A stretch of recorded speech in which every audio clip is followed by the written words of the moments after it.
আপনারা ইতিমধ্যে দেখেছেন যে আজকের আলোচনার টপিক হচ্ছে the keys to attain happiness in life. জীবনে আমরা কিভাবে সুখ অর্জন করতে পারি, একটা সুখময় জীবন লাভের মাধ্যম কি, কিজ মানে চাবিগুলো কি, বা একটা জীবনে সুখ অর্জনের চাবিকাঠি, সিম্পল বেঙ্গলি মিনিং করলে সুখ অর্জনের চাবিকাঠি বা সুখী হওয়ার উপায়। তো এটা নিয়ে আমরা কিছু কথা শুনবো ইনশাআল্লাহ। যেটা করলে বা যেটার মধ্যে দিয়ে আমাদের ভালো লাগা কাজ করে, আমাদের তৃপ্তি লাগে, মনোদৈহিক প্রশান্তি আমরা পাই যে কাজের মধ্যে দিয়ে, ওই কাজটাই আসলে সুখ, তাই না? তো the keys to attain happiness in life, জীবনে এই সুখ পাওয়ার মাধ্যম, কিভাবে সুখ পাবো আমরা, এই যে তৃপ্তি লাগা, ভালো লাগা, এই সুখটা, এটা আমরা কিভাবে পাবো, কিভাবে এটা আমরা গেইন করবো, ইসলামী পার্সপেক্টিভে এটা নিয়ে আজকে একটু কথা বলার চেষ্টা করবো ইনশাআল্লাহ। তো সম্মানিত শুধু সুখ চাই না দুঃখ চাই এরকম কি কেউ আছে? সুখ লাগবে না এরকম কেউ আছেন এখানে? হ্যাঁ, জি বললো কে? জি না বলছে সে। আমি আমার পিএইচডিতে যে টপিকটা নিয়ে কাজ করেছি সেটা হচ্ছে human behavioural patterns in the Holi Quran and analysis of its multiple dimensions, মানে মানুষের আচরণটা কোরআন কিভাবে লেখে, কোরআন এটাকে কিভাবে এক্সপ্লেইন করে। তো ওখানে অনেক টেন্ডেন্সিস দেখা যায় মানুষের মধ্যে। বিশ্বাসীদের এক ধরনের অ্যাটিচিউড, অবিশ্বাসীদের এক ধরনের অ্যাটিচিউড, তারপর যারা বিশ্বাসীও না অবিশ্বাসীও না মাঝামাঝি এক ধরনের অ্যাটিচিউড। কিন্তু সবার সাধারণত একটা কমন অ্যাটিচিউড হচ্ছে সবাই সুখ চায়, তাই না? সবাই শান্তিতে থাকতে চায়, সুখময় জীবন চায় সবাই, এবং সুখটাই মানুষ দেখাতে চায়, দুঃখটা দেখাতে চায় না। আপনি যদি আমাদের সোশ্যাল মিডিয়ার যুগ, যেহেতু এখন কানেক্ট করা আরো সহজ, দেখেন আমরা আমাদের সুখকর মুহূর্তগুলো শেয়ার দিই, আমাদের যে খুব গ্ল্যামারাস যে ইভেন্টসগুলো আছে, সুন্দর সুন্দর ইভেন্টস বাদ দেন, লেটস সে ছবি, আমি একটা ছবি আপলোড দিব কোনো এক কারণে, আমরা কি করি 10টা ছবি তুলে খুঁজে খুঁজে সবচাইতে সুন্দর লুক আসছে যেটা, ওইটা দেই। তার মানে সুখী তো হতে চাই বটেই, আবার এই সুখটা, বুঝতেছেন তো নাকি? মানে ধাপে ধাপে আগাইলে আপনারা মজা পাবেন, টপিকটা ডাইজেস্ট হবে আর কি, যেটা আমরা বলি একেবারে শুরু থেকে শেষ পর্যন্ত আমরা বুঝে বুঝে আগালাম। তাহলে প্রথমে বুঝলাম যে সবাই সুখ চাই, এটাতে একমত সবাই, তাই না? গেল। এরপর হচ্ছে এই সুখটাই আমরা প্রকাশ করি, সুখটাই শেয়ার করি, সুখটাই দেখাতে চাই, দুঃখ আমরা লুকাই।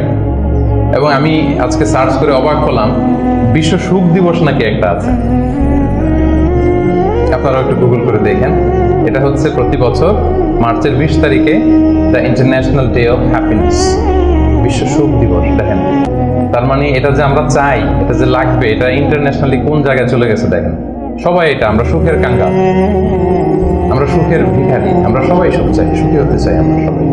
আর একটা মৌলিক কথা আলোচনা শুরুতে খেয়াল রাখলে সামনের পয়েন্টগুলো আমার বোঝাতে সুবিধা হবে, সেটা হচ্ছে এই পৃথিবীর সুখটা হচ্ছে টেম্পোরারি। এটাকে একমত সবাই? The happiness in this life is temporary, এটা টেম্পোরারি, এটা স্থায়ী না। আপনি সুখ পাবেন, আপনি সুখী হবেন, আবার দেখবেন দুঃখ চলে আসছে, সুখের পরে দুঃখ, আবার সুখ, এই যে this is the circle of life, সুন্নাতুল্লাহি ফিল আরদ। পৃথিবীতে এটাই আল্লাহর সুন্নাত, সুখের পরে দুঃখ আসে, দুঃখের পরে আবার সুখ আসে। এটা পার্মানেন্ট না, পার্মানেন্ট সুখ হচ্ছে আখিরাতে। তো আজকে আমি যেটা বলবো যে the keys to attain happiness, আমি দুইটার কথাই বলবো। টেম্পোরারি জীবনে এটা তো, এদিকের হ্যাপিনেস তো লাগবে, শুধু আখিরাতে কিভাবে হ্যাপিনেস এটা তো হবে না। এই দুনিয়ার হ্যাপিনেসটাও কিভাবে আমরা অ্যাটেইন করতে পারি, এবং আমাদের যে লাইফ আফটার ডেথ, ওই লাইফেও আমরা হ্যাপিনেস কিভাবে অ্যাটেইন করতে পারি, এই সবগুলো ব্যাপার নিয়ে আমরা কথা বলবো ইনশাআল্লাহ বিইذنিল্লাহ। তাহলে নতুন আরেকটা কথা যুক্ত হলো। প্রথম বললাম সবাই সুখ চাই, সুখটাই দেখাতে চাই। 3 নম্বর কথা যেটা যুক্ত হলো, দুনিয়ার সুখটা এটা অস্থায়ী, ক্ষণস্থায়ী। আপনি যদি ক্ষণস্থায়ী চিরস্থায়ী সুখের সন্ধান পেতে চান, সেটা হবে আখিরাতে, এটা দুনিয়াতে কখনোই হবে না। এবং কোরআনের অনেক আয়াতে আপনি এটা দেখবেন, যেমন একটা আয়াতে আছে ওয়াম্মাল্লাযীনা সুঈদু ফাফিল জান্নাতি, লম্বা আয়াত। তারপর আল্লাহ বলছেন আতাআন গায়রা মাজযুদ, মানে জান্নাতে যে নিয়ামত আপনাকে দেয়া হবে এটা হচ্ছে আতা, এমন একটা রিওয়ার্ড বা এমন একটা গিফট যেটা হচ্ছে গায়রা মাজযুদ, এটা কখনো কাট আপ হবে না, আনইন্টারাপ্টেড গিভিং, কেউ ইন্টারাপ্ট করবে না এটাতে। আপনি যা চান যেভাবে চান, যেটাতে আপনার সুখ হয়, শান্তি হয়, ওটা আসবেই। এবং আসা যে শুরু হবে এটার কোনোদিন থামবে না, এন্ডলেস। আখিরাতের যে সুখ প্রশান্তি এটা এন্ডলেস এবং এটা পার্মানেন্ট। আর দুনিয়াটা হচ্ছে ক্ষণস্থায়ী। এবং এই ক্ষণস্থায়ী দুনিয়াতে এই ইন্টারঅ্যাক্টেড একটা টেম্পোরারি সুখের একটা নমুনা, একটা ছোঁয়া, একটা ঝলকানি দিয়ে আল্লাহ তাআলা ওই চিরস্থায়ী যে সুখের বন্দোবস্ত আল্লাহ করেছেন সেটার প্রতি আমাদেরকে আকৃষ্ট করতেছে। এজন্য সামান্য কিছু সুখ আমরা মাঝে মাঝে একটু পাই এই দুনিয়াতে, যাতে আমাদেরকে বুঝাইতে সুবিধা হয় যে দেখো এতটুকুতেই কি মানে পাগল করা, তোমরা মাতোয়ারা। তাহলে সেই যে মহাসুখ, সেই মহাসুখানুভূতি তুমি যে পাবে সেটা কত চমৎকার হবে। এবং দুনিয়ার এই ছোট্ট অনুভূতি এগুলো কিন্তু আমাদের মনে থাকবে। কোরআনের একটা আয়াত এটা প্রমাণ করে যে কুল্লামা রুজিকু মিনহা মিন সামারাতির রিজকা ক্বালু হাযা আল্লাযী রুজিকনা মিন ক্বাবলু ওয়া উতু বিহি মুতাশাবিহা। আমরা যখন জান্নাতে যাব, আমাদেরকে জান্নাতের যখন কোনো ফল দেয়া হবে, লেটস সে অ্যাপেল দেয়া হলো খাওয়ার জন্য, এই অ্যাপেল দেখেই মানুষ বলবে এই তো আপেল তো দুনিয়াতেও খাইছে এটা। তার মানে দুনিয়াতে যে খাইছে এই সেন্স কিন্তু আমরা ভুলে যাইনি। অনেকে জিজ্ঞেস করে যে আখিরাতের এই সেন্সেশনটা কেমন হবে, আখিরাতে কি দুনিয়ার সবকিছু আমার মনে থাকবে, দুনিয়ার যা যা করছে সবই কি আমার সেন্সে থাকবে, ব্রেনে থাকবে, নাকি অন্যরকম জগৎ? এই আয়াত প্রমাণ করে দুনিয়াতে আপনি কি করেছেন সবকিছু আপনার মনে থাকবে। ফলে অ্যাপেল যখন দেয়া হবে দেখেই বলবে উতু বিহি মুতাশাবিহা, এরকম আপেল তো আমাকে দুনিয়াতে দেয়া হয়েছে। আর এটা তো আপেল, তো এখানে না কি ডিফারেন্ট কিছু দেওয়া হবে, তো আপেল দিতেছে কেন? আপেল অনেকে আপেল লাইকও করে না দুনিয়াতে, সেইখানে যদি আপেল দিয়ে আপেল দেয় বা কমলা দেয় হয়তো মানুষ এরকম প্রশ্ন করবে। এবং কোরআন তো সেটা টেস্টিফাই করছে যে হ্যাঁ, মানুষ বলবে যে এটা তো আমরা দুনিয়াতে খাইছি। তখন আল্লাহ বলবে যে না, এটা অ্যাপেল, বাট দুনিয়ার অ্যাপেলের মতো। দুনিয়ার আপেলে একটা স্বাদ পাওয়া যায়, এই আপেলে হাজার স্বাদ পাওয়া যায়।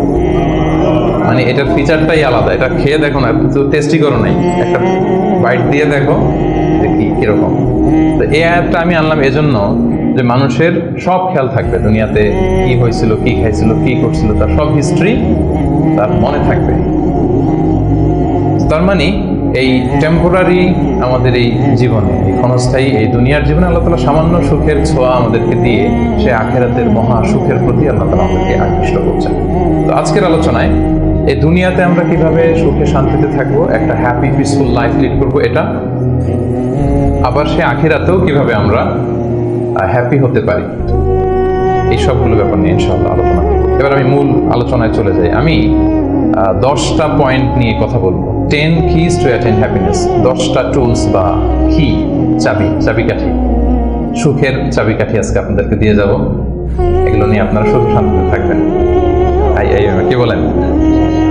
তো এই 10টা টুলস বা 10টা কিজ যদি আমরা একটু খেয়াল করি, দেখবেন যে আসলেই আল্লাহ তাআলা কিন্তু আমাদেরকে এমন জীবন দর্শন শিক্ষা দিয়েছেন, রাসূল সাল্লাল্লাহু আলাইহি ওয়াসাল্লামের লাইফস্টাইল থেকে আমরা এমন লেসন পাই যেটা দিয়ে দুনিয়াতেও আমরা সুখে থাকতে পারবো, আখিরাতেও সুখে থাকতে পারবো। সুখ আমাদের নিশ্চিত হবে ইনশাআল্লাহ।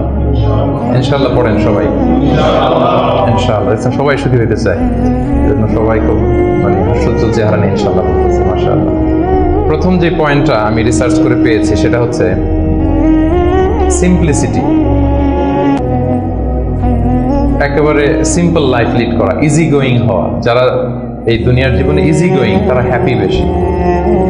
যারা একটুতেই মানে খুব ইগোর সমস্যায় ভোগে, একটু বাঘ ধরে থাকে, একটু গো ধরে থাকে, এদের জীবনে কষ্ট বেশি। এজন্য মানে try to be easy going person. আপনি যত ইজি গোয়িং হবেন, লাইফটারে জটিল করে তো লাভ নাই আসলে। যত সিম্পলি আপনি জীবনকে যাপন করতে পারেন, হ্যান্ডেল করতে পারেন, ওইটাতেই সুখ। আপনি করে দেখেন, এটাতেই সুখ। আর যারা জটিল করে তারাই কিন্তু অস্থিরতায় ভোগে, অশান্তিতে ভোগে। তাহলে প্রথম কি হচ্ছে সিম্পলিসিটি। হ্যাঁ, আল্লাহ কিন্তু মানে খুব সিম্পলি ইসলামকে মানতে আমাদেরকে বলে, ওমা জাআলা আলাইকুম ফিদ-দীনি মিন হারাজ। কোন কাঠিন্যতা আল্লাহ তাআলা দ্বীনে রাখেন। ইউরিদুল্লাহু বিকুমুল ইউসরা ওয়া লা ইউরিদু বিকুমুল উসরা। আল্লাহ সহজ চান, আল্লাহ তাআলা কিন্তু কাঠিন্যতা চান না। ইসলামের বিধানগুলো দেখবেন যে অনেক ফ্লেক্সিবিলিটি, সিম্পল। দাঁড়িয়ে নামাজ পড়াকে ফরজ করা হয়েছে, পড়তে পারেন না, বসে পড়লে আল্লাহ তাআলা কবুল করছেন। বসে পড়তে পারেন না, শুয়ে পড়লেও আল্লাহ তাআলা কবুল করছেন। অজু করে নামাজ পড়া আল্লাহ তাআলা আবশ্যক করেছেন। অজু করতে পারতেছেন না, তায়াম্মুম করে পড়লেও নামাজ আল্লাহ তাআলা কবুল করছেন। এই যে দেখেন সিম্পলিসিটি। এবং রাসূল সাল্লাল্লাহু আলাইহি ওয়াসাল্লামের লাইফ লিডিং সিস্টেমে যদি আপনি দেখেন, উনি ওনার অ্যাটিটিউডটা কেমন ছিল, উনি কিভাবে ওনার জীবনযাপন করতেন। ওখানেও দেখবেন যে রাসূল সাল্লাল্লাহু আলাইহি ওয়াসাল্লাম খুবই সিম্পল লাইফ লিড করতেন, বলার অপেক্ষা রাখেন না। কি বলেন? রাসূল সাল্লাল্লাহু আলাইহি ওয়াসাল্লামের সিরাত যারা পড়েছেন, ছোট্ট একটা উদাহরণ দিই।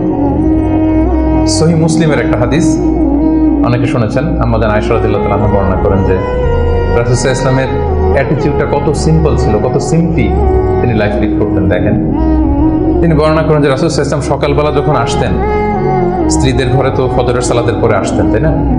ফজরের সালাতের পর রাসূল সাল্লাল্লাহু আলাইহি ওয়াসাল্লাম লম্বা সময় মুসাল্লায় বসে থাকতেন। সালাম ফেরানোর পরে সাহাবাদের দিকে মুখ ফিরিয়ে বসতেন, লম্বা সময় তাসবিহ পড়তেন, ইশরাকের সালাত পড়তেন। এরপর সাহাবাদের সাথে কিছু পার্সোনাল কারো কোনো কোশ্চেন থাকলে ওটার আনসার করতেন। বিশেষ করে রাতে কেউ স্বপ্ন দেখলে ওটার ব্যাখ্যা করতেন রাসূল সাল্লাল্লাহু আলাইহি ওয়াসাল্লাম। রাসূল সাল্লাল্লাহু আলাইহি ওয়াসাল্লাম বলতেন, যেহেতু ফজর জাস্ট ঘুম থেকে উঠে আসছে, এখনই তো স্বপ্নের ব্যাখ্যা দিতে হবে। রাসূল সাল্লাল্লাহু আলাইহি ওয়াসাল্লাম বলতেন যে হাল রাআ আহাদুম মিনকুম আল বারিহাতা আর-রুইয়া, গত রাতে কেউ স্বপ্ন দেখছো নাকি? তো সাহাবারা কেউ যদি স্বপ্ন দেখে থাকতেন বলতেন যে আমি তো এটা দেখেছি, আমি ওটা দেখেছি। রাসূল সাল্লাল্লাহু আলাইহি ওয়াসাল্লাম নিজের স্বপ্ন আবার বলতেন। রাসূল সাল্লাল্লাহু আলাইহি ওয়াসাল্লামের স্বপ্ন আবু বকর রাদিয়াল্লাহু তাআলা আনহু ব্যাখ্যা করে দিতেন। নবীদের মধ্যে সবচাইতে ভালো স্বপ্নের ব্যাখ্যা করতে জানতেন ইউসুফ আলাইহিস সালাম, ইয়াকুব আলাইহিস সালাম, এবং নিঃসন্দেহে আল্লাহ রাসূল সাল্লাল্লাহু আলাইহি ওয়াসাল্লাম। এবং সাহাবাদের মধ্যে সবচেয়ে ভালো স্বপ্নের ব্যাখ্যা করতে জানতেন আবু বকর রাদিয়াল্লাহু তাআলা। রাসূল সাল্লাল্লাহু আলাইহি ওয়াসাল্লামের অনেক স্বপ্ন তিনি ব্যাখ্যা করে দিয়েছেন, কিছু কিছু সঠিক ব্যাখ্যা করেছেন, কিছু কিছু করতে পারেন। তাবিঈদের মধ্যে সবচেয়ে ভালো স্বপ্নের ব্যাখ্যা করতেন মুহাম্মদ ইবনে সিরিন, আপনারা জানেন। রাসূল সাল্লাল্লাহু আলাইহি ওয়াসাল্লাম বলতেন যে কেউ স্বপ্ন দেখছো, দেখছে তো ব্যাখ্যা করে দিতেন। এরপরে তো তিনি ঘরে ফিরতেন, যেই রাতে যেই স্ত্রী ঘরে ছিলেন সেই ঘরেই ফিরতেন। তো আম্মাজান আয়েশা রাদিয়াল্লাহু তাআলা আনহার ঘরে যে রাতে থাকতেন, যখন ফিরে আসতেন উনি বর্ণনা করতেছেন যে একদিন রাসূল সাল্লাল্লাহু আলাইহি ওয়াসাল্লাম এসে ঘরে এসে জিজ্ঞেস করলেন যে হাল ইনদাকুম শাই, মানে ঘরে খাবার টাবার কি কিছু আছে? আম্মাজান আয়েশা রাদিয়াল্লাহু তাআলা বললেন যে না, মা ইনদানা শাই ইয়া রাসূলুল্লাহ, ইয়া রাসূলুল্লাহ, না, ঘরে তো ব্রেকফাস্ট করার মতো কিছু নাই। তখন রাসূল সাল্লাল্লাহু আলাইহি ওয়াসাল্লাম বললেন ক্বালা ফা ইন্নী সাইম, ঠিক আছে তাইলে আমি রোজা রেখে দিলাম। এটা সিম্পলিসিটির একটা উদাহরণ। দেখেন, ঘরে খাবার আছে আয়েশা, না খাবার নাই। তখন খাবারের বন্দোবস্ত করা তো খারাপ কিছু না, করা যায়। বা বলতে পারতেন যে ফাতেমার ঘরে দেখো না কিছু আছে কিনা, বা পাশে সাউদার ঘরে কিছু পাওয়া যায় কিনা, বা আমি একটু আনসারীদের বাসায় যেয়ে দেখি কিছু একটা ম্যানেজ করা যায় কিনা। যদি এরকম করতেন এটা খারাপ কিছু ছিল না, এটা হতেই পারে। কিন্তু রাসূল সাল্লাল্লাহু আলাইহি ওয়াসাল্লামের অ্যাটিটিউডটা দেখেন, খাবার আছে ঘরে, না খাবার নাই, আচ্ছা ঠিক আছে নাই, যেহেতু রোজা রেখে দিলাম, আমি রোজা আছি, আজকে আমি রোজা নিয়ত করে ফেলবো। চিন্তা করছেন কত সিম্পল লাইফ।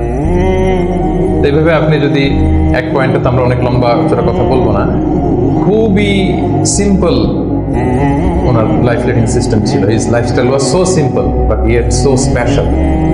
সিম্পলিসিটির মধ্যে দিয়ে উনি অনেক স্পেশাল ছিলেন। তাহলে জীবনে সুখী থাকার প্রথম কি হচ্ছে, কি সেটা? সিম্পলিসিটি। জটিলতায় না যে আসেন লাইফটাকে সিম্পল করে, সিম্পলি জীবনযাপন করে, এটা আপনাকে সুখে নেবে। It brings happiness to you. এটা গেল এক নাম্বার। 2 নাম্বার, আপনার second key to attain happiness, সেটা হচ্ছে টু ফরগিভ আদার্স, অন্যকে ক্ষমা করে দেয়া। আপনি যদি ক্ষমা করে দেন মানুষকে, আপনি সুখে থাকবেন, শান্তিতে থাকবেন। আমাদের হয় চলতি পথে আমাদের বন্ধুদের মধ্যে, বা আমাদের প্রতিবেশীর সাথে, বা আমার কলিগের সাথে, বা আমাদের সমাজে অনেকের সাথে অনেকের নানা সময় এমন বিভেদ, ঝগড়া এটা তৈরি হতে পারে, ফলে মনের মধ্যে ক্ষোভ, অশান্তি, ইভেন জেলাসিও আসতে পারে। কিন্তু এটা যদি আপনি কারোর প্রতি যদি রাগ, ক্ষোভ এটা পুষে রাখেন, ইট বার্নস ইউরসেলফ ইনসাইড, এটা ভিতরে আপনারা জ্বালাবে। যারে হিংসা করতেছেন, যার ব্যাপারে ক্ষোভ রাখতেছেন, এর কোনো ক্ষতি হয় না। ক্ষতি হয় যে এই ক্ষোভটা লালন করে, এই রাগটা যে ছেড়ে ফেলতে পারে না হৃদয় থেকে, যে মন থেকে মানুষকে ক্ষমা করতে পারে না, সে কষ্ট পায়, অশান্তি নেমে আসে, দুঃখ নেমে আসে। আর যে সিম্পলি ক্ষমা করে দেয় সবাইকে, সে সুখী একটা জীবনযাপন করতে পারে। এবং এটা জরিপেও, গবেষণাতেও দেখা গিয়েছে যে যে অন্যকে সহজে ক্ষমা করে দেয় সে হ্যাপি লাইফ লিড করে। তাহলে 2 নাম্বার কি? ফরগিভনেস, ক্ষমা করে দেয়। এটা আমরা রাসূল সাল্লাল্লাহু আলাইহি ওয়াসাল্লামের জীবনীতে যদি দেখি, রাসূল সাল্লাল্লাহু আলাইহি ওয়াসাল্লাম কি পরিমাণে যে ক্ষমা করেছেন, তো আপনারা নিজেরাও জানেন যে কত ঘটনা। ওনার পুরো জীবনীটাই তো ক্ষমা। সবসময় ক্ষমা করে দিতেন, মনে দুঃখ পুষে রাখতেন না কখনো। এবং সাহাবাদেরকে বলতেন তোমরা ক্ষমা করে দাও। এক সাহাবী এসে বললেন, ইয়া রাসূলুল্লাহ, আমার তো অনেক কৃতদাস, ওরা শুধু কাজে ভুল করে, ওদেরও কি একটু পানিশমেন্ট দেওয়া উচিত না? রাসূল সাল্লাল্লাহু আলাইহি ওয়াসাল্লাম বলতেন না। তো কি করবো? ক্ষমা করে দাও। কয়বার করবো? বলে প্রতিদিন কমপক্ষে 70 বার। যতবার তুমি আল্লাহর কাছে ক্ষমা চাইবে ততবার ক্ষমা করবে। যতবার আল্লাহর কাছে ক্ষমা পেতে চাও ততবার ক্ষমা করবে। ফিলোসফিটা বুঝতে পারছেন? আমরা আল্লাহর কাছে ক্ষমা চাই, কিন্তু আমরা একে অপরের ক্ষমা করতে পারি না। আল্লাহ তাআলা বলেন যে তুমি ক্ষমা করো, আমি তোমার ক্ষমা করে দেব। তুমি ক্ষমা করো তোমার ভাইদের, আমি তোমার ক্ষমার ব্যবস্থা করতেছি। তো এই জন্য আমরা যেন ক্ষমা করি। রাসূল সাল্লাল্লাহু আলাইহি ওয়াসাল্লাম সবসময় ক্ষমা করে দিতেন, কারো ব্যাপারে মানে খুব রাগ এগুলো কখনোই রাখতেন না। একটা ছোট্ট মজার ঘটনা বলি। আনাস রাদিয়াল্লাহু তাআলা বর্ণনা করেন যে রাসূল সাল্লাল্লাহু আলাইহি ওয়াসাল্লামের পাশ দিয়ে একবার আমি হাঁটতেছিলাম, ওয়া আলাইহি বুরদুন নাজরানি, নাজরান এলাকা থেকে আনা একটা চাদর রাসূল সাল্লাল্লাহু আলাইহি ওয়াসাল্লামের গায়ে ছিল। রাসূল সাল্লাল্লাহু আলাইহি ওয়াসাল্লাম চাদর পরতেন গলিদুল হাশিয়া, যে চাদরের মানে ওই যে চাদরের পাশে ডিজাইন করা থাকে না নাকি, এই তো এটা কি বলে বাংলায়, ভালো বাংলায় নকশা তো ডিজাইনটারে বলে, কিন্তু চাদরের কর্নার পাশটারে কি বলে, পায়ের পার এটা বলে বাংলায়, না শুদ্ধটা কি আমি জানি না। তো ওই যে চাদরের পারে বা পাইরে গলিদুল হাশির খসখসে ডিজাইন ছিল। রাসূল ইসলাম গায়ে চাদর মুড়িয়ে আছেন। তো এক বেদুইন আসছে যার মধ্যে এরকম সিভিলাইজেশনের ছোঁয়া লাগে না, সভ্যতার ছোঁয়া লাগে না। সে এসে রাসূল ইসলামের চাদর ধরে টান দিছে, টান দিয়ে বলছে, ইয়া মুহাম্মদ মুরলি মিন মালিল্লাহ আচিনি মিন মালিল্লাহ, বাইতুল মাল থেকে কিছু দাও আমারে। আসছে ভিক্ষা করতে, আয়সা ধরেন আপনাকে ধরে টান দিলে তো জামা ছেড়ে ফেললো, কষ্ট দিল, তো এটা কি হয়? কি করবেন আপনি? মাইর, সহজ সিম্পল একেবারে সলিউশন, মাইর। তো নিশ্চয়ই আমরা রিয়াক্ট করবো, রেগে যাবো। এটা ভিক্ষা যাচ্ছে আমার কাছে আমার পকেট থেকে টাকা নিবে, সে আমার সাথে খারাপ আচরণ করতেছে, তো আমি তো দেওয়ার কথা না সাধারণত, আমি তো রিয়াক্ট করবো। তো রাসূল সাল্লাল্লাহু আলাইহি ওয়াসাল্লাম কি করলেন দেখেন, টান দিলেন, এই জায়গায় দাগ পড়ে গেল। হ্যাঁ, টান যে দিছে একেবারে রাসূল ইসলামের এখানে চামড়া ছেড়ে গেছে, দাগ পড়ে গেছে। রাসূল সাল্লাল্লাহু আলাইহি ওয়াসাল্লাম শুধু এভাবে তাকালেন তার দিকে, তাকিয়ে ফাতাবাসসাম, একটা মুচকি হাসি দিলেন, দিয়ে বললেন, যাও দিয়ে দাও, বাইতুল মাল থেকে কিছু অংশ দিয়ে দাও। মানে ও যে কষ্ট দিল, ব্যাড বিহেভিয়ার করলো, ওটা দেখারই সময় নাই।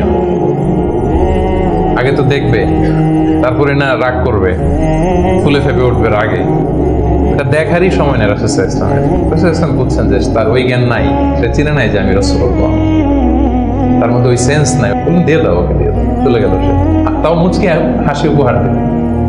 সুবহানাল্লাহ।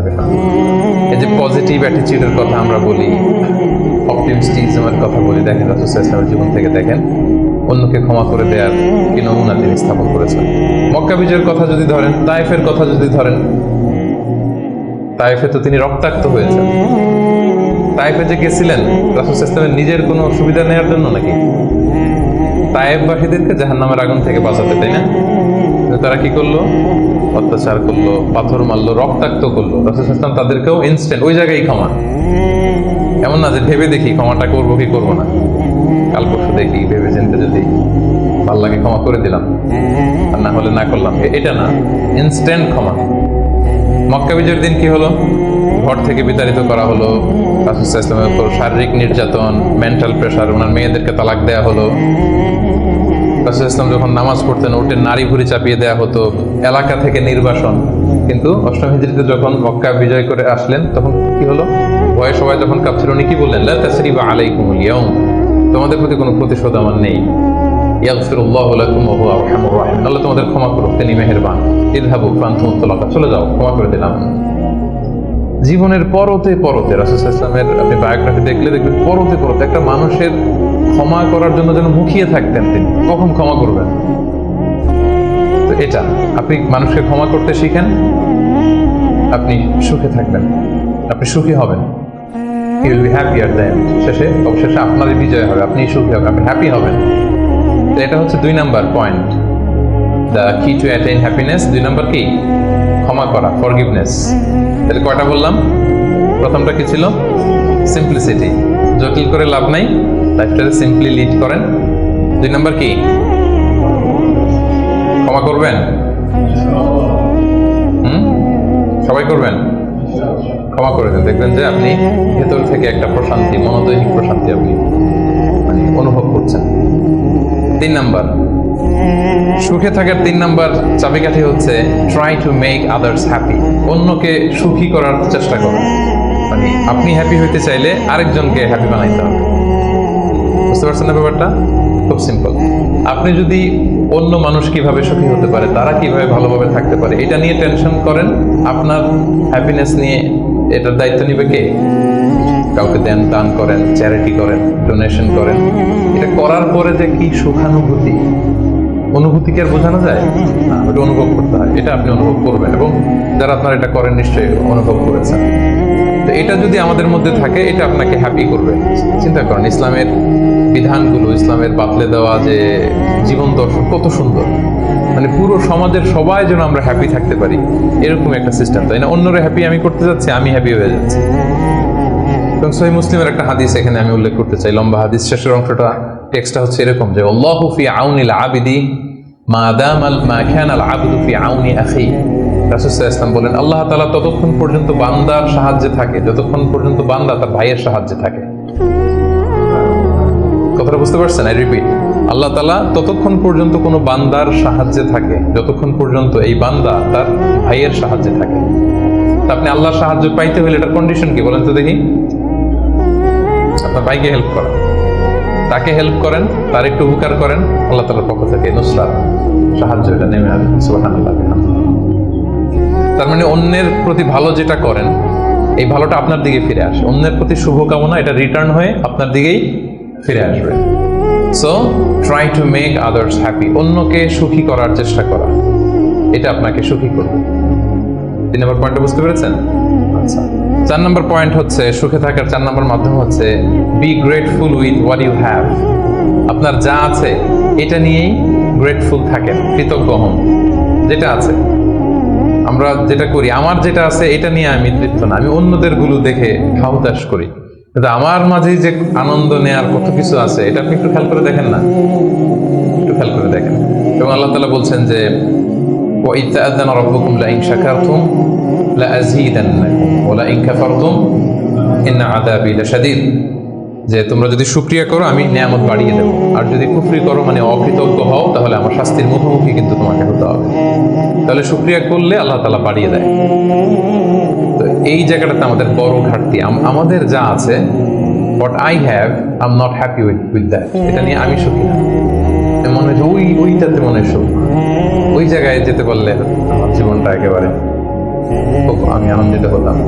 তারপর আপনি যে স্থানটাতে যেতে চান, ওই স্থানটাতে যে আছে তার সাথে কথা বলেন যে ভাই আপনি হ্যাপি তো? বলে না, আমিও তো হ্যাপি না। ওই যে আমি তো খুঁজতেছি ওইটা, আমি যদি একটু ওই পর্যন্ত যেতে পারতাম তাহলে একেবারে মহা সুখ পাইতাম। আসলে সুখটা হচ্ছে আপেক্ষিক। আপনার যেটা আছে আপনি এটা নিয়ে যদি ভাবেন, দেখবেন যে শুকরিয়া করে শেষ করতে পারবেন। আপনি দেখেন যে আমাদের মধ্যে কত কমপ্লেইন, হ্যাঁ, কত অভিযোগ, আমার এটা নাই, আমার সেটা নাই, আমার ভালো ক্যারিয়ার নাই, আমার জব নাই, আমার সুন্দরী বউ নাই, আমার ফ্যামিলির এই সমস্যা, আমার ওই সমস্যা, আমার জীবনে কিছুই পাই নাই আমি। মানুষের মধ্যে যোগ বিয়োগ এরকম এটা থাকে। কিন্তু দেখেন আপনার চেয়ে খারাপ অবস্থানে যে আছে, আপনি একটু কি অবস্থা। আপনি যদি ক্যান্সারে আক্রান্ত কোনো পেশেন্টের সাথে যে একটু দেখা করেন, তখন বুঝবেন আপনার কি আছে। 2-3 বার কেমোথেরাপি দেওয়া হয়েছে, চুলগুলো দাড়িগুলো পরে একটা ফ্যাকাশে চেহারা হয়ে গেছে। পরে যদি যে জিজ্ঞেস করেন ভাই তুমি কি চাও, বলবে আমি শুধু বাঁচতে চাই। কি চাই? আপনি কি চান? ক্যারিয়ার চান, টাকা চান, ফলোয়ার চান, দাপট চান, আপনার অনেক কিছু লাগবে। আমি এটা চাই, ওইটা চাই, ওইটা চাই। ও শুধু একটা জিনিস চাই। কি চাই সেটা? যদি কোনোভাবে সে বাঁচতে পারে, মানে ডক্টর এসে যদি বলে যে না আপনি তো রিকভারি করে ফেলছেন, সে যে কি মহা খুশি, মানে অশ্রু সিক্ত সেজদা দিয়ে সে জানামাজ ভিজায় ফেলবে। আয়রে তার কান্না, আয়রে তার শুকরিয়া। কি জন্য শুকরিয়াটা করতেছে? বেঁচে আছে। আপনি বেঁচে আছেন না? আমি বেঁচে আছি না? তো আমি বেঁচে আছি, এই বাঁচতে পারাটা তার কাছে স্বপ্ন। চিন্তা করছেন ব্যাপারটা? এই যে আমরা শ্বাস প্রশ্বাস নিচ্ছি, কি সুস্থ সুন্দর জীবন যাপন করতেছি, এই বেঁচে থাকতে পারাটা একজনের কাছে স্বপ্ন, মহাস্বপ্ন। সে শুধুই বাঁচতে চায়। আমরা সুখ আসলে এদিকে সেদিকে খুঁজে বেড়াই। আমার মধ্যে যে আল্লাহ তাআলা সুখের কত টুলস দিয়েছেন, কত মাধ্যম দিয়েছেন, শুকরগুজার হওয়ার মতো কত নেয়ামত আল্লাহ তাআলা দিয়েছেন, সেটা আমরা চোখে দেখি না। আপনি যদি একটু খেয়াল করেন কি নেয়ামত দিয়েছে আল্লাহ তাআলা, আপনি অবশ্যই শুকরগুজার হতে পারবেন। অনেক কিছু আল্লাহ আপনারা দিয়েছে যেটা অন্য কাউকে দেয় নাই। অনেক কিছু আপনার মধ্যে আছে। এগুলোর জন্য আমাদের মানে গ্র্যাটিটিউড শো করতে হবে আল্লাহ তাআলার কাছে, যে আল্লাহ শুকর, আলহামদুলিল্লাহ, অনেক ভালো লেগেছে, অনেক ভালো আছে, আলহামদুলিল্লাহ। এই শুকরিয়া করার মেন্টালিটি যদি ডেভেলপ করেন, দেখবেন যে আপনি মহা সুখী। আপনার মধ্যে সুখানুভূতি, মনোদৈহিক প্রশান্তি, শান্তি এটা নেমে আসবে। আর যখনই দেখবেন যে আপনার উপরে যে আছে, যেমন রাসূলুল্লাহ সাল্লাল্লাহু আলাইহি ওয়াসাল্লাম বলছে যে উনজুরু ইলা মান হুয়া আসফালা মিন, তোমার যে খারাপ পজিশনে আছে তার দিকে একটু তাকাও, তাইলে শুকরিয়া করতে পারবে। তোমার যে উপরে যে আছে তার দিকে তাকিও না। এটা এমন না যে আপনি নিজেকে ডেভেলপ করার চেষ্টা করবেন না, করবেন, কিন্তু আপনি ওর দিকে তাকায় আমার এটা হলো না, আমি পারলাম না, এটা আসবে। কিন্তু আপনি যদি নিচের দিকে তাকান তাহলে বুঝবেন যে আল্লাহ তাআলা আপনাকে কত ভালো রেখেছে। তো এই জন্য সুখী হওয়ার 4 নম্বর মাধ্যম হচ্ছে be grateful with what you have. যা আমার আছে এটা নিয়ে যেন আমি শুকরগুজার হই। আমি যেন বেশি বেশি পড়ি আলহামদুলিল্লাহ। বেশি বেশি কি করবেন? করতে পারবেন তো? নাকি আলহামদুলিল্লাহ বলার মতো জীবনে কিছুই ঘটে নাই আপনার? হ্যাঁ, এরকম কেউ আছে যে না আমি কি নিয়ে আলহামদুলিল্লাহ বলি, আমার তো আলহামদুলিল্লাহ বলার মতো এরকম কিছুই খুঁজে পাচ্ছি না। এরকম কেউ আছেন? হ্যাঁ, না, আলহামদুলিল্লাহ বলার মতো অনেক কিছু আল্লাহ তাআলা দিয়েছে। খুঁজে দেখেন, সুখে থাকবার মতো আলহামদুলিল্লাহ বলার মতো অনেক কিছু আমাদের জীবনে আছে প্রিয় ভাইয়েরা। তো 4টা গেল। 5 নাম্বার আমরা চলে যাই এবার। 5 নাম্বার হচ্ছে অনেকটা কাছাকাছি আগেরটার, অ্যাভয়েডিং কম্পারিজনস, তুলনা না করা।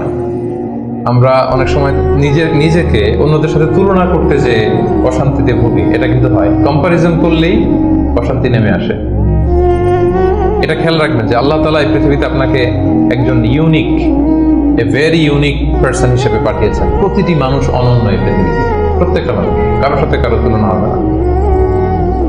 সো আপনি যদি দেখেন যে না ওর তো সফলতা বেশি, ওর তো এটা বেশি, ওর এটা হয়ে যায়, এটা হচ্ছে আপনার একটা হাইলাইটেড রিল। ফেসবুকে একটা নতুন রিল বের করছে না, এইটার সাথে কম্পেয়ার করলে হবে না। ইংরেজিতে একটা কি যেন বলে যে the grass is always green out of the fence, মানে বাইরে থেকে বাগানের ঘাস খুব সবুজ লাগে, কিন্তু বাগানে যে বসে দেখবেন না ওদিকে তো হলুদ হলুদ ঘাস আছে, মরা ঘাস, লাল ঘাস, এইটা সেইটা, কিন্তু বাইরে থেকে গল্ফ মাঠ দেখলে কেমন লাগে? ওরে আল্লাহ, এত গ্রিন। গল্ফ মাঠে যে বইটা দেখেন যে কি খসখসে রুক্ষ, কিরকম আরো কিছু ঘাস আছে, সুন্দর না? অসুন্দরটা কাছে গেলে দেখা যায়, দূর থেকে আপনি বুঝবেন না। তো আপনি যাদের গ্ল্যামারাস লাইফ দেখে আপনি হাহুতাশ করেন, বুক চাপড়ান, এটা হচ্ছে হাইলাইটেড রিল ফেসবুকের, মানে ওইটাই তার মূল লাইফ না। হ্যাঁ, that is not the total picture. কারণ শুরুতেই তো বলছি, দেই কোনটা আমরা ফেসবুকে? কথা বলেন, স্পেশাল ইভেন্ট গুলো দেই আমরা। আমার দুঃখের ওটা তো আমি লুকাই, আমরা লুকাই, ওটা তো আমরা দেখাই না। সো অন্যের হাইলাইটেড রিল দেখে যেন হাহুতাশ না করেন। আপনি একজন অনন্য মানুষ, আল্লাহ তাআলা আপনার মধ্যেও এমন কিছু ক্যাপাসিটি, ক্যাপাবিলিটি দিয়েছে, এটা দিয়ে আপনি বিশ্ব জয় করতে পারেন আপনি। সো আপনি অন্যের সাথে কম্পেয়ার করবেন, আপনি নিজেকে ডেভেলপ করবেন, মানে compete with your self instead of others. অন্যের সাথে কম্পিট না করে নিজেকে try to B the best version of your self in every single day. প্রতিদিন আপনি ট্রাই করে নিজেকে আপনার মানে শ্রেষ্ঠ ভার্সনে পরিণত করেন, নিজের সাথে নিজে কম্পিট করেন। কিন্তু তুলনা করতে গেলে অশান্তিতে ভুগবেন যে ওর তো এত টাকা স্যালারি, ওর তো এত অ্যাচিভমেন্ট, আমার তো নাই, ওর এটা আমার নাই। এভাবে কম্পেয়ার করতে গেলে আপনি দুঃখী হবেন, অস্থিরতায় ভুগবেন। জন্য এই কম্পেয়ারটা করা যাবে না। এবং রাসূল সাল্লাল্লাহু আলাইহি ওয়াসাল্লামকে আল্লাহ তাআলা দেখেন কি চমৎকার করে কোরআনের নির্দেশ দিয়েছেন সূরা তাহার ভেতরে, ওয়ালা তামুদ্দান্না আইনাইকা ইলা মা মাতআনা বিহি আজওয়াজাম মিনহুম যাহরাতাল হায়াতিদ দুনিয়া লিনাফতিনাহুম বিহি। মানে নবী হে, কাফিরদের এক দলকে আমি দুনিয়াতে দাপট দিয়েছি, ক্ষমতা দিয়েছি, ধন সম্পদ ঐশ্বর্য দিয়েছি, ওইদিকে যেন আপনার চোখ না যায়। আল্লাহ তাআলা কাকে বলতেছেন?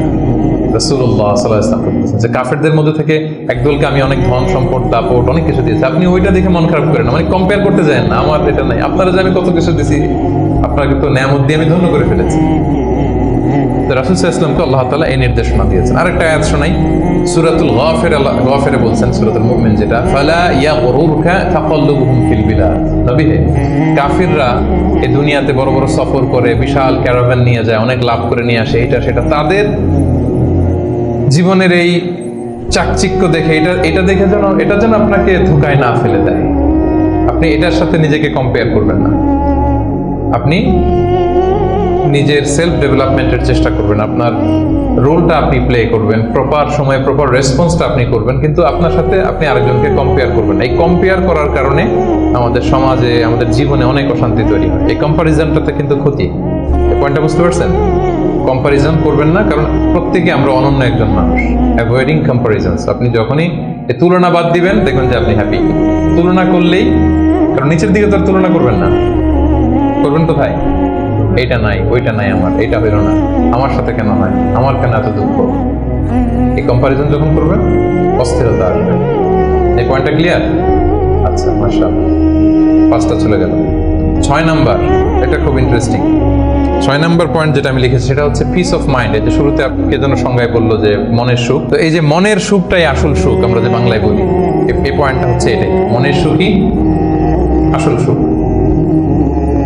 আপনার মন, আপনার হৃদয়টা, আপনার হার্ট, আপনার সোল, এইটা মানে পিস অফ মাইন্ড আছে কিনা এইটা আপনি খেয়াল করবেন। বাহ্যিক অনেক জিনিস আপনার মানে চোখ ধাঁধানো মনে হতে পারে, ওইটা কিন্তু আসলে সুখ না। সুখ আসলে কোথায়? হৃদয়ের সুখটা, মনের সুখটাই আসল সুখ। আপনি দেখবেন যে অনেক অনেক সম্পদশালী, অনেক টাকার মালিক, অনেক নেম ফেম, কিন্তু ফ্যামিলিতে সুখ নেই, ঘরের ভেতরে তার অশান্তি, এরকম আছে না অনেক। আসলে কি সে সুখী? টাকা পয়সার তো শেষ নাই, মিলিয়নিয়ার, বিলিয়নিয়ার, মাল্টি বিলিয়নিয়ার, বিশাল বিজনেস ম্যাগনেট, কিন্তু ঘরে স্ত্রীর সাথে ভালো সম্পর্ক নাই, ছেলে মেয়ে কথা শোনে নাই, তো অহরহ এখনকার সময়। আসলে কি সে হ্যাপি? কি বলেন? চিত্তে শান্তি নাই, মনে সুখ নাই। মনের সুখ আসল সুখ।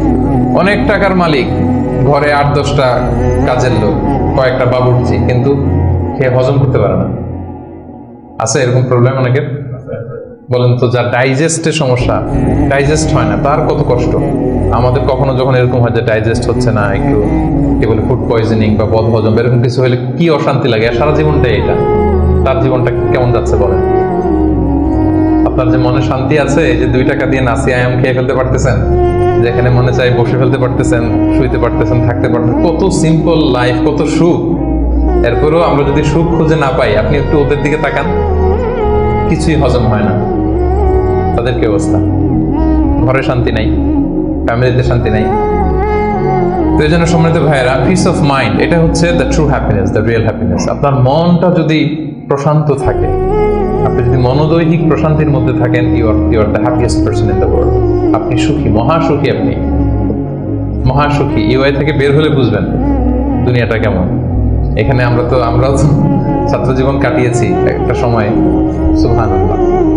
পারিবারিক জীবনে যাবেন, ক্যারিয়ার লাইফে যাবেন, বিজনেসে যাবেন, ব্যবসা যাবেন, দিনকে দিন জটিলতার মধ্যে আপনি আসবেন। এখন যে কত হ্যাপি লাইফ লিড করতেছেন আপনি কল্পনাও করতে পারবেন না। জন্য শুকরগুজার হতে হবে। তো তাই বলে কি এখন টাকা পয়সা সম্পদ এগুলোর দরকার নাই? বাড়ি ঘর বাবুর্চি দরকার নাই, যেগুলো বলতেছিলাম না, দরকার আছে। আমি বুঝাতে চাচ্ছি যে ওগুলোই আসল সুখের সন্ধান দেয় না। আসল সুখ কিসের সুখ? মনের সুখ। সবাই বলেন আসল সুখ মনের সুখ। পার্থিব জীবনের এই ব্যাপারগুলো যে লাগে, এটাও ইসলাম বলে। যেমন রাসূল সাল্লাল্লাহু আলাইহি ওয়াসাল্লাম একটা চমৎকার হাদিস, সহিহ হাদিস, এটা আমি একটু করে শেয়ার করি। রাসূল সাল্লাল্লাহু আলাইহি ওয়াসাল্লাম বলেছেন যে আরবাউম মিনাস সাআদা, 4টা হচ্ছে মানে সুখী হওয়ার মাধ্যম বা সৌভাগ্যশীল হওয়ার মাধ্যম। যার 4টা আছে সে সাঈদ, আর যার 4টা নাই সে শাকী। সাঈদ মানে কি? সুখী বা সৌভাগ্যশীল, আর শাকী মানে দুঃখী বা দুর্ভাগা। তো সুখী কারা বা সৌভাগ্যশীল কারা? রাসূল সাল্লাল্লাহু আলাইহি ওয়াসাল্লাম পার্থিব জিনিস যে লাগে, এটা যে ইসলাম ডিনাই করে না, তার প্রমাণ রাসূল সাল্লাল্লাহু আলাইহি ওয়াসাল্লাম বলছেন যে আরবাউন মিনাস সাআদা, 4টা জিনিস মানুষের সুখ নিশ্চিত করে, সুখ এনে দেয় পার্থিব জগতে, দুনিয়াবি হাইসিয়াতে আর কি। 1 নম্বর হচ্ছে আল মারআতুস সালিহা, নেককার স্ত্রী। এটা কিন্তু আপনার জীবনকে সুখময় করার একটা বড় মাধ্যম। 2 নম্বর হচ্ছে আল মাসকানুল ওয়াসিআ, প্রশস্ত বাসভবন। কি বলেন? খুব যদি চিপা চাপা হয়, এটা তো ওখানে চলাফেরা করে মজা হবে না, স্বাভাবিক। কিন্তু যদি একটা চমৎকার বাসভবন হয়, অনেক স্পেশাস, এটা আসলেই সুখ স্বাচ্ছন্দ্যের একটা ব্যাপার, মানে দুনিয়াবি দিক থেকে। 3 নম্বর হচ্ছে ওয়াল জারুস সালিহ, ভালো প্রতিবেশী, গুড নেইবার। কি বলেন? আরবিতে কি বলে? উতলুবুল জার ক্বাবলাদ দার, বাড়ি কেনার আগে আগে প্রতিবেশী দেখে নাও, আরবি ভাষার একটা প্রবাদ। আর 4 নম্বর হচ্ছে ওয়াল মারকাবুল হানি, মানে হচ্ছে লিটারালি হচ্ছে সুইট রাইডিং, ভালো একটা আরোহণ। এটা বর্তমানে গাড়ি হইতে পারে, একটা সুন্দর চমৎকার গাড়ি, ভালো ব্র্যান্ডের গাড়ি, মার্সিডিজ না হইতে পারে। তারপর রাসূল সাল্লাল্লাহু আলাইহি ওয়াসাল্লাম টেস্টিফাই করছে আপনার এটা নেগেটিভলি নেওয়ার সুযোগ নাই। হ্যাঁ, এটা দুনিয়াবি দিক থেকে তো অবশ্যই একটা সুখের মাধ্যম, মার্সিডিজ ব্যান্ড হতে পারে। অথবা রাসূল সাল্লাল্লাহু আলাইহি ওয়াসাল্লামের সময় ছিল যে কোনো আরোহণ, ভালো ঘোড়া, তেজস্বী ঘোড়া, উট, হ্যাঁ এগুলো। তাহলে এই চারটা হচ্ছে আরবাউম মিনাস সাআদা। এই চারটা জিনিস পার্থিব জগতের সুখ এনে দেয়, মানুষকে সৌভাগ্যশীল বানায়। তার মানে ইসলাম এটা নিষেধ করে নাই। কিন্তু দ্য পয়েন্ট ইজ হেয়ার, রাসূল সাল্লাল্লাহু আলাইহি ওয়াসাল্লামের জীবনে কয়টা ছিল বলেন? এই চারটার মধ্যে থেকে রাসূল সাল্লাল্লাহু আলাইহি ওয়াসাল্লামের জীবনে আসলে কয়টা ছিল? শুধু এক নম্বরটাই ছিল। যদি আপনি মানে একেবারে সঠিকভাবে চিন্তা করে দেখেন, এই চারটা জিনিস থাকলে যে জীবনটা খুব স্মুথ হয়, রাসূল সাল্লাল্লাহু আলাইহি ওয়াসাল্লাম বলছেন কথা ঠিক, কিন্তু উনার কয়টা ছিল? একটাই ভালো মতো ছিল। সেটা কি? নেককার স্ত্রী, মারআতুস সালেহা, এটা ছিল। 2 নম্বরে আসেন আল মাসকানুল ওয়াসি, তো মোটেও ছিল না। রাসূল সাল্লাল্লাহু আলাইহি ওয়াসাল্লামের ঘরের সাইজ জানেন তো না? এখন মক্কা মদিনায় গেলে বিভিন্ন মাআরেদ হয়, ওখানে দেখা যায় যে কত মিটার বাই কত মিটার, খুবই ছোট একটা রুম। আম্মা জান আয়েশা রাদিয়াল্লাহু তাআলা আমার ঘরের সাইজটা যদি বলি, খুবই ছোট। এই অল্প কিছু জিনিস রাখতে পারে, একটা জাজিম রাখতে পারে, কয়েকটা জিনিস ঝুলায় রাখতে পারে, আর দুইজন থাকতে পারে কোন রকম। এটা ছিল ওনার বাসভবন। এটা কি আল মাসকানুল ওয়াসি হইছে? পান নাই উনি এটা।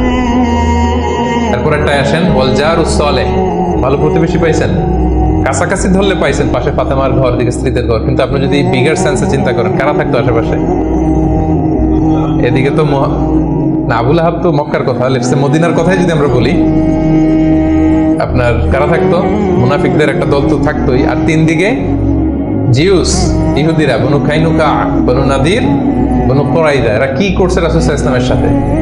মানে ট্রেজারির যত ধরন হইতে পারে, বিট্রে করার যত ওয়ে হতে পারে, সবগুলো করেছে। একটা রাত শান্তিতে ঘুমাইতে পারে না এদের কারণে। এটা কবে পর্যন্ত? 5ম হিজরির আগ পর্যন্ত ঘুমাতে পারে নাই। কোনো ওই কুরাইজাকে যখন করলেন, এক্সাইল করলেন, তারপর থেকে অনেকটা এই জিউসদের ঝামেলা থেকে উনি মুক্ত হয়েছেন। তাহলে চিন্তা করেন, এটাও ছিল না। এরপর 4 নম্বরে যদি আসেন আল মারকাবাল হানি, ভালো যানবাহন বা ঘোড়া, এগুলো ছিল। এভারেজ ধরতে পারেন যেগুলো ছিল, কসওয়া, আদবা, যা ছিল এগুলো এভারেজ টাইপের। তার মানে রাসূল সাল্লাল্লাহু আলাইহি ওয়াসাল্লামের কিন্তু এগুলো ছিল না। এটা প্রমাণ করে যে এগুলো হইলে জীবন স্মুথ হয়, সুন্দর হয়, বাট এগুলোই সুখ শান্তি দেওয়ার আসল টুলস না। আসল সুখ বলেন না একটু সবাই, আসল সুখ মনের সুখ। এটা খেয়াল রাখতে হবে। এটা আমি কোথা থেকে নিয়েছি? এটা হাদিস থেকে নিয়েছি। এই যে রাসূল সাল্লাল্লাহু আলাইহি ওয়াসাল্লাম বলছে যে লাইসাল গিনা আন কাসরাতিল আরাব, অনেক সম্পদ থাকলে এটাই অন্তরের মজা, শান্তি, প্রাচুর্যতা না। ওয়ালাকিন্নাল গিনা গিনান নাফস, মূল সুখ হচ্ছে অন্তরের সুখ। মূল ধনাঢ্যতা হচ্ছে অন্তরের ধনাঢ্যতা। আপনার অন্তর হ্যাপি তো সব হ্যাপি। আপনি না খেয়ে, সামান্য খেয়েও, আপনি ছোট্ট ঘরের ভিতরে আপনি সুখ আর সুখ। এরকম ফ্যামিলি আছে না? আপনারা কি মনে করেন যে রিক্সাওয়ালার যে বস্তির ভিতরে কুড়ে ঘরে কোনো সুখ নাই? কথা বলেন, আছে না? আছে। এদেরকেও আল্লাহ সুখের সন্ধান দিয়েছেন। তো নট নেসেসারি যে আপনার টাকা পয়সা এগুলো হইলেই সুখ হবে না।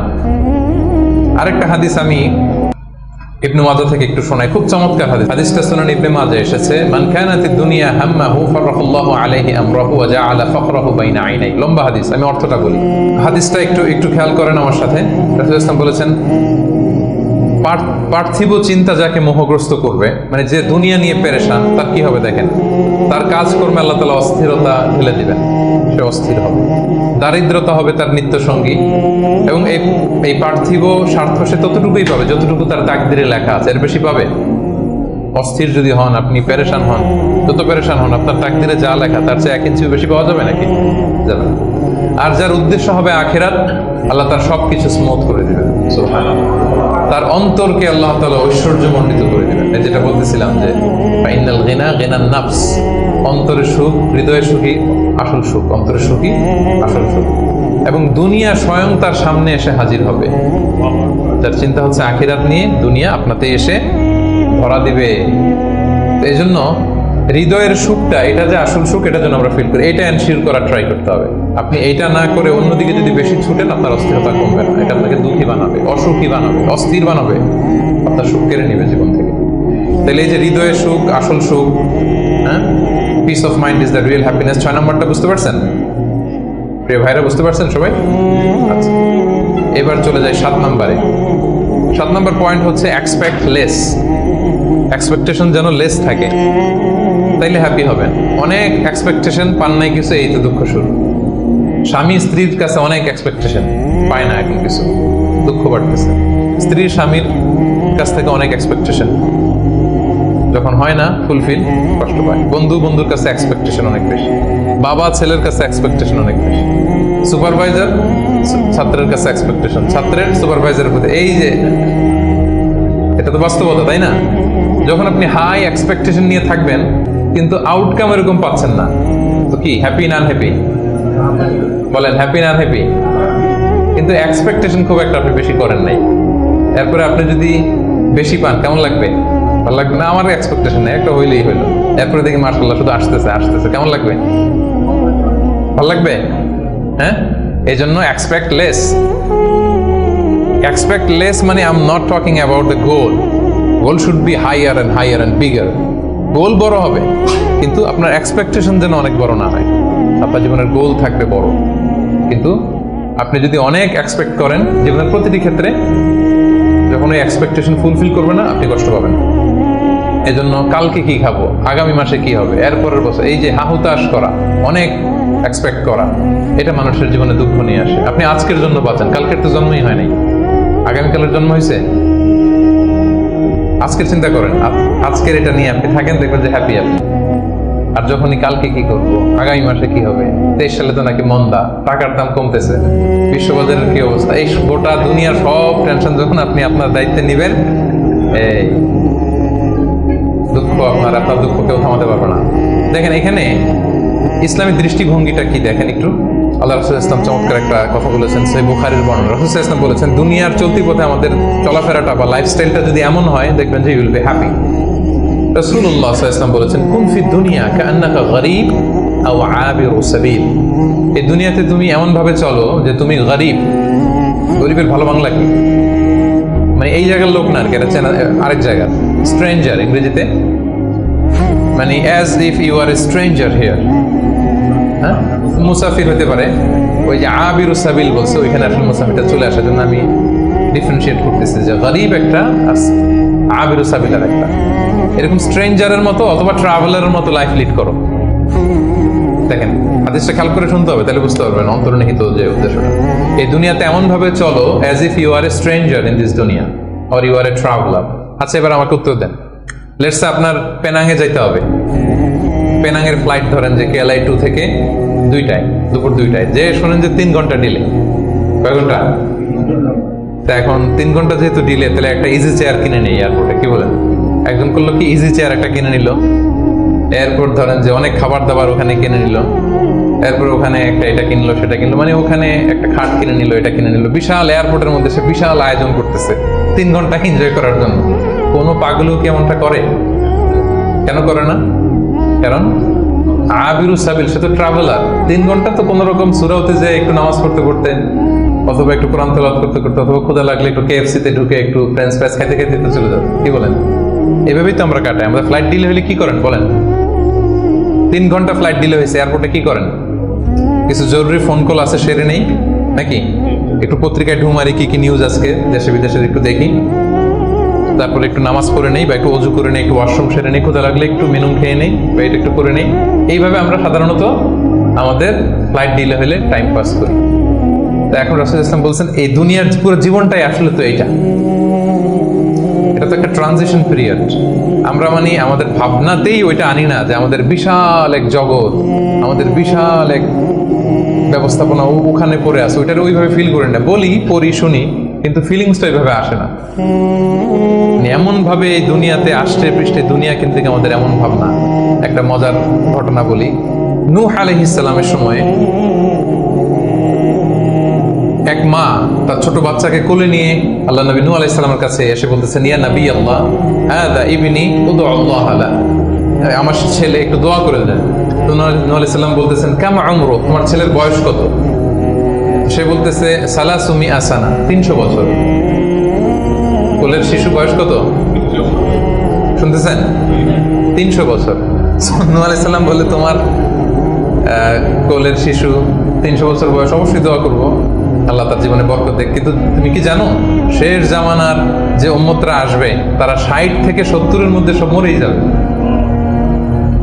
আমাদের গড় বয়স এটা না, রাসূল সাল্লাল্লাহু আলাইহি ওয়াসাল্লাম বলেছেন আমারু উম্মতি মা বাইনা 60 ইলা 70, আমার উম্মতের গড় বয়স 60 থেকে 70, ওয়া আকাল্লুহুম মা ইয়াজুজু যালিক, অল্প কিছুই এটা ক্রস করে বেশি হায়াত পাবে। 80, 90, 100 এরকম হায়াত তো খুব কম না, রেয়ার কেস না? অ্যাভারেজ বয়স কত আমাদের? 60 থেকে 70।